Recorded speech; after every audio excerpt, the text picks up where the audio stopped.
السلام علیکم ورحمۃ اللہ وبرکاتہ۔ آج کا لیسن 125 سے 127 تک ہے۔ اعوذ باللہ من الشیطان الرجیم، بسم اللہ الرحمن الرحیم۔ رب اشرح لی صدری ویسر لی امری واحلل عقدۃ من لسانی یفقہوا قولی رب زدنی علما اللہم فقہنا فی الدین۔ فمن یرد اللہ، تو جس کے لیے ارادہ کرے اللہ، ان یہدیہ، کہ ہدایت دے اس کو، یشرح صدرہ، کھول دیتا ہے اس کا سینہ، للاسلام، اسلام کے لیے۔ ومن یرد، اور جس کے لیے وہ ارادہ کرے، ان یضلہ، کہ بھٹکائے اس کو، یجعل صدرہ ضیقا، بنا دیتا ہے اس کا سینہ تنگ، حرجاً، سخت، کأنما یصعد، گویا کہ وہ چڑھتا ہے الی السماء، یصعد فی السماء، چڑھتا ہے آسمان کی طرف۔ کذالک یجعل اللہ الرجس، اس طرح رکھ دیتا ہے اللہ گندگی کو، علی الذین، ان لوگوں پر، لا یؤمنون، جو نہیں ایمان رکھتے۔ وہذا صراط ربک مستقیما، اور یہ راستہ ہے تیرے رب کا سیدھا۔ قد فصلنا الآیات، بے شک کھول کر بیان کر دی ہم نے آیات، لقوم یذکرون، اس قوم کے لیے جو نصیحت پکڑتی ہے۔ لہم دار السلام عند ربہم، ان کے لیے گھر ہے سلامتی کا ان کے رب کے پاس۔ وہو ولیہم، اور وہ دوست ہے ان کا، بما کانوا یعملون، اس وجہ سے کہ جو انہوں نے عمل کیے۔ حدیث میں آتا ہے، نبی صلی اللہ علیہ وسلم نے فرمایا، اللہ جس کے لیے بھلائی کا ارادہ کرتا ہے اسے دین کی سمجھ دے دیتا ہے۔ یہاں بھی اللہ فرماتے ہیں جس کے لیے اللہ چاہے کہ اسے ہدایت دے۔ یہ نہیں ہے کہ جو ہدایت پر نہیں ہے اللہ ان کے لیے چاہتا ہی نہیں۔ وہ ہمیشہ ہی میں بات کرتی ہوں کہ اللہ کسی کو بھی، اتنی محبت سے اس نے اپنی مخلوق بنائی، کسی کو بھی آگ میں ڈالنا نہیں چاہتے، لیکن کوئی دنیا میں اسباب ایسے اختیار کرتا ہے، اسٹیپ ایسے اٹھاتا ہے کہ اس کے اندر کوئی لگن، شوق، محبت اللہ کی رضا کی، اللہ کے راستے کی نہیں ہوتی، پھر اللہ بھی اس کے لیے آسانیاں نہیں کرتے۔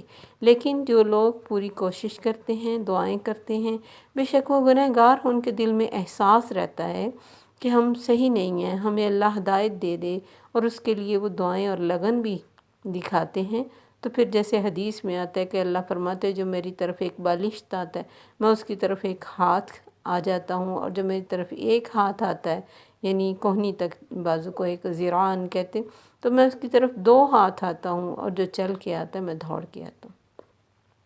یعنی اللہ کا راستہ کھولتا کب ہے؟ سٹیپ ہمیں اٹھانا پڑتا ہے۔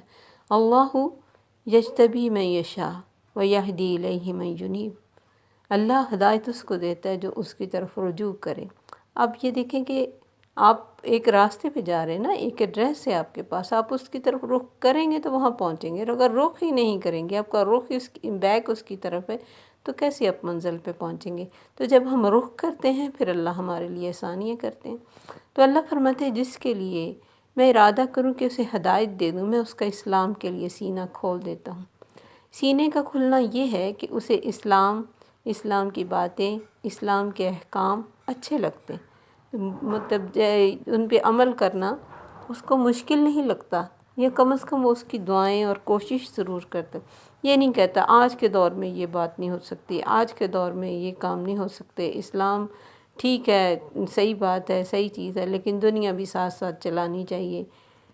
تو سینے کا کھلنا یہ ہے کہ انسان کو آخرت کے گھر کی فکر پڑے، دنیا کے گھروں سے اس کا دل اٹھ جائے، یعنی اتنی اسے محبت نہ ہو کہ ہر وقت ان کی مینٹیننس، ان کو بنائیں، ان کو صحیح کریں، ان کو رینوویٹ کریں، یہ نہیں۔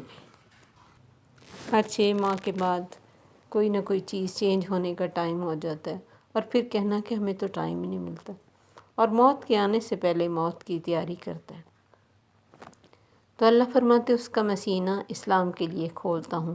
تو اس کے لیے اللہ سے بہت زیادہ دعا مانگتے رہنا چاہیے۔ یہی دعا، رب اشرح لی صدری ویسر لی امری واحلل عقدۃ من لسانی یفقہوا قولی، اے اللہ میرا سینہ کھول دے۔ اور نبی صلی اللہ علیہ وسلم کو بھی اللہ تعالیٰ نے یہ دعا سکھائی کہ رب زدنی علما، کہو رب میرے علم میں اضافہ فرما۔ تو ہدایت کے لیے اس دعا کا وظیفہ بنائیں، اس کو پڑھیں، کھلے دل سے اسلام کی دعوت کو قبول کرتے ہیں اور اس کے سچے ہونے پہ اس کا دل مطمئن ہو جاتا ہے، کسی قسم کا ڈاؤٹ والے سوالات وہ نہیں کرتا۔ اور سینے میں گھٹن کا یہ مطلب ہے جو اللہ نے فرمایا نا، جس کے لیے وہ ارادہ کرے کہ اسے گمراہ رکھے تو اس کا سینہ تنگ ہو جاتا ہے۔ یعنی اسلام کی محفل میں بیٹھنا، اسلام کی بات سننا اور اس پہ عمل کرنا اور اس کی تعلیم حاصل کرنا اور اس کو سمجھنا، اس کو اپنی زندگی میں اپلائی کرنا اسے بہت مشکل لگتا ہے۔ جیسے کسی کو آسمان کی طرف چڑھتے ہوئے آکسیجن کی کمی ہوتی ہے نا اور اس کا سینہ گھٹتا ہے، بالکل اس طرح اس کو دین کی محفلوں میں بیٹھنا اور دین کی بات سننا مشکل لگتا ہے۔ تو یہ اب ہر ایک خود کو خود پرکھ سکتا ہے کہ اسے کہاں مزہ آتا ہے، کہاں اس کے دل کو سکون ملتا ہے۔ لوگ کہتے ہیں یہی ہے کہ بڑا سکون ہے یہ قرآن کو پڑھیں، قرآن کو سنیں، لیکن سمجھنے کی طرف بہت کم لوگ آنا چاہتے ہیں۔ جو جہاں ہے وہ وہیں چاہتا ہے کہ بس یہیں ہمیں کوئی وظیفہ وغیرہ دے دیا جائے، شارٹ کٹ سا ہمیں مل جائے، ہم اس وظیفے کے ساتھ اپنی لائف کو لے کے تو آگے چلے جائیں اور آگے ہمارے لیے جنت ریڈی ہو جائے۔ لیکن یہ زندگی ایک وظیفہ ہی نہیں ہے، اس میں بہت کچھ ہے۔ انسان کی ساری زندگی کے معاملات کو بھی اللہ دیکھیں گے کہ اس نے میری رضا کے لیے کس کے ساتھ کیا معاملہ کیا، میری رضا کے لیے کس سے محبت کی، میری خاطر کس کو چھوڑا، کس کو دیا، کس کو نہیں دیا، اور کیسے لوگوں کے ساتھ معاملات کیے، کیونکہ یہ ساری چیزیں دین ہی ہیں۔ دین صرف تسبیح پکڑ کر اور ایک کونے میں بیٹھ کر اللہ اللہ کرنے کا نام نہیں۔ انسان جو مسلمان صحیح ہوتا ہے اس کی پوری زندگی دین ہی ہوتی ہے، اس کے ہر معاملے پہ، ہر بات پہ اسے اللہ کی رضا اپنے سامنے رکھتا ہے اور اسی کے مطابق وہ اپنی زندگی گزارتا ہے۔ تو یہ جو سینے کی گھٹن ہے یہ پھر اس کے دل میں نہیں آتی، اس کا دل کھلتا ہے کہ نہیں کچھ بھی ہے میرے اللہ کا حکم ہے، اس کی محبت اس کے دل میں آتی ہے۔ اور اس کی بڑی مثالیں ہم صحابہ اور صحابیات کی زندگی میں سے دیکھ سکتے ہیں کہ کیسے انہوں نے فراخ دلی سے ان احکامات پر عمل کیا۔ جیسے شراب کے بارے میں آتا ہے، اتنی زیادہ وہ پانی کی طرح پیتے تھے، لیکن جب اللہ کی طرف سے حکم آیا کہ تم اس سے رک جاؤ گے، اپنے ہاتھوں سے پکڑے ہوئے گلاس انہوں نے پھینک دیے۔ اور اسی طرح پردے کا حکم آیا تو ساری رات مطلب مدینے کی عورتوں میں کے گھروں میں چراغ جلتے رہے۔ جب صبح پوچھا گیا کہ اللہ کے نبی آج عورتیں سوئی کیوں نہیں گھروں میں، چراغ کیوں جل رہے تھے، آپ نے فرمایا یہ پردے کے احکامات آئے اور عورتوں نے گھروں میں سے جو چادر جو چیز پکڑی اس کو اپنی چادر کے حساب سے سیٹ کیا اور صبح کو مسجد میں جب آئیں تو لے کے اس طرح وہ لوگ عمل کرتے تھے۔ تو یہ چیز دیکھنی چاہیے کہ ہم کتنی خوشی سے دین کے احکامات پر عمل کرتے ہیں اور ہمیں کتنی خوشی ہوتی ہے دنیا کی تعلیم سے اور دین کی تعلیم سے، کس کو ہم اہمیت دیتے ہیں۔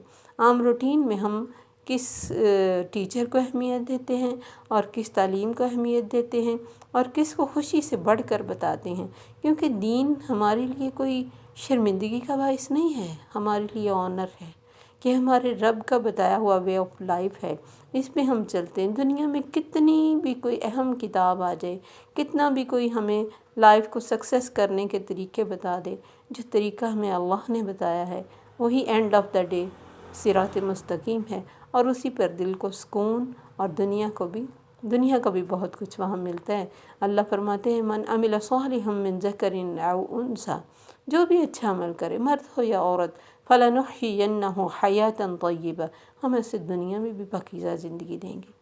مشکلیں آئیں گی لیکن اسے اللہ کی رضا کی خاطر وہ خوش دلی سے قبول کرے گا، اور ان مشکلوں میں بھی اسے مزہ آئے گا کہ میرا رب مجھے دیکھ رہا ہے کہ میں کیسا ہوں۔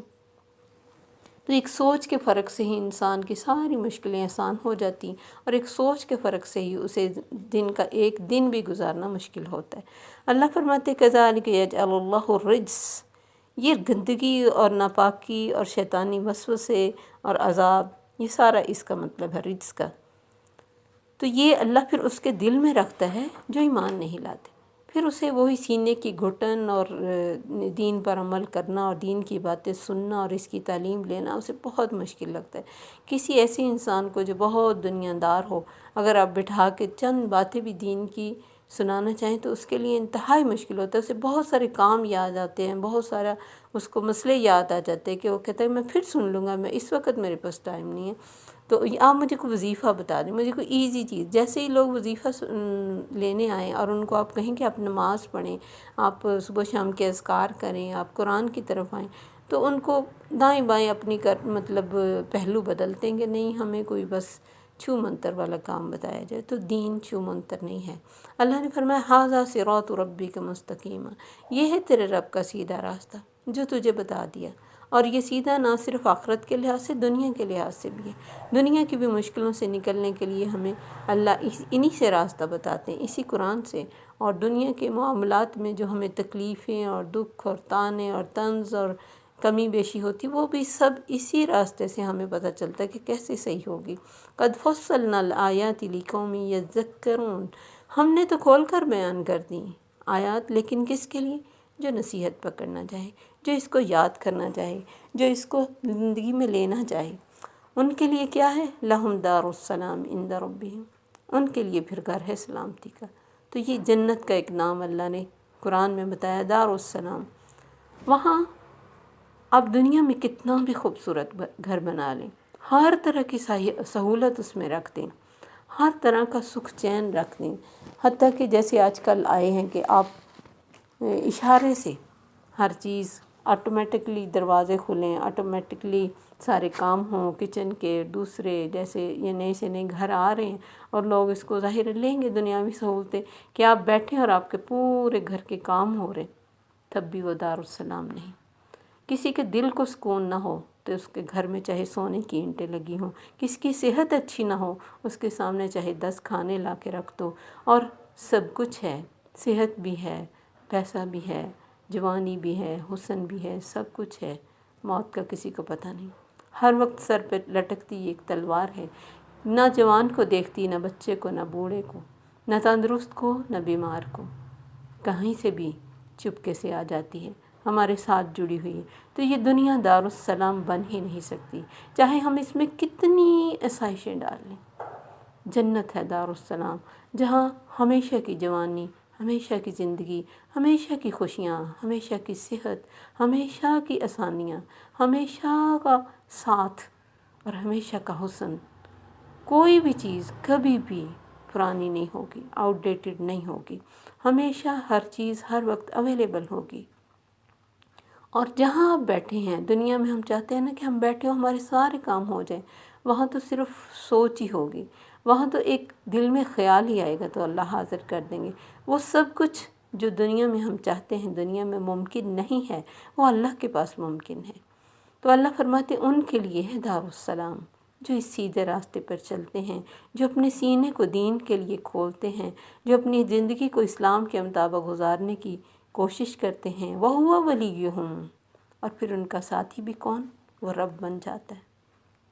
پھر جیسے اللہ نے فرمایا نا، جو میرے راستے پہ آتا ہے اور نوافل سے میرا تقرب حاصل کرتا ہے، نفلی روزے ہیں، نوافل ویسے ہیں، قرآن زیادہ پڑھنا، اللہ کی محبت کی خاطر سب کچھ کرنا۔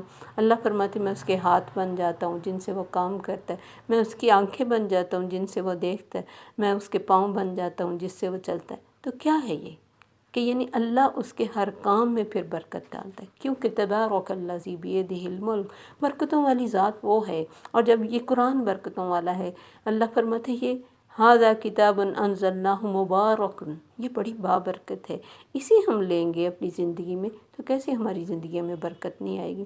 تو پھر رب جس کا دوست بن جائے، وَمَن يَتَوَلَّ اللَّهَ وَرَسُولَهُ وَالَّذِينَ آمَنُوا، اور جس کا دوست رب بن جائے پھر اسے کیا فکر، نہ اسے اگلے دن کی فکر، نہ اسے پچھلے کی کوئی ٹینشن۔ وَلِيُّهُمْ بِمَا كَانُوا يَعْمَلُونَ، اور ان اچھے اعمال کی وجہ سے وہ پھر دوست بنتا ہے۔ ہم نے اولیاء اللہ کا ایک الگ سے کانسیپٹ بنائے رکھا ہوا ہے کہ وہ بس ان کا الگ سا لباس ہوتا ہے، صرف وہ اللہ اللہ کرتے ہیں، اور اس طرح کا ان کا حلیہ ہوتا ہے، گلے میں انہوں نے موتیوں کے ڈھیروں ہار پہنے ہوتے ہیں، اور وہ کھاتے بھی کم ہیں اور پیتے بھی کم ہیں اور بولتے بھی کم ہیں۔ نبی صلی اللہ علیہ وسلم سے بڑھ کر کون اللہ کا دوست ہوگا؟ آپ نے دنیا کے سارے کام کیے، شادیاں، بچے، معاملات، گھر میں رہے، روزہ رکھا، روزہ چھوڑا، گھر والوں کے ساتھ مل کے کام کیے، ان کی خوشی کا دھیان رکھا، چھوٹی چھوٹی باتوں پہ ان کو انکریج کیا، تو یہ اللہ کے ولی نہیں ہیں؟ ان سے بڑھ کر ولی کون ہوگا؟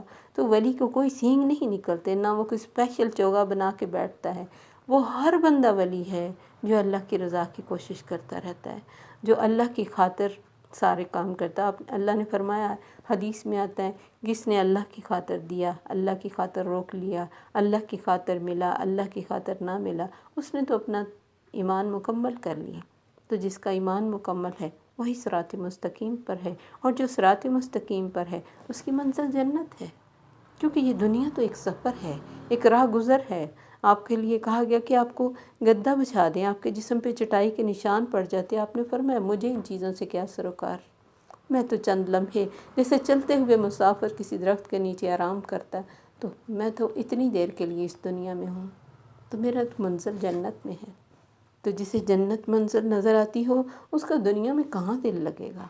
وہ تو دنیا کے کام کرے گا تو آخرت کو سامنے رکھ کے کرے گا، اور پھر اللہ بھی اس کے کاموں میں برکت ڈالیں گے۔ اللہ سے دعا ہے کہ اللہ ہمارے سینوں کو بھی اسلام کے لیے کھول دے۔ السلام علیکم ورحمۃ اللہ وبرکاتہ۔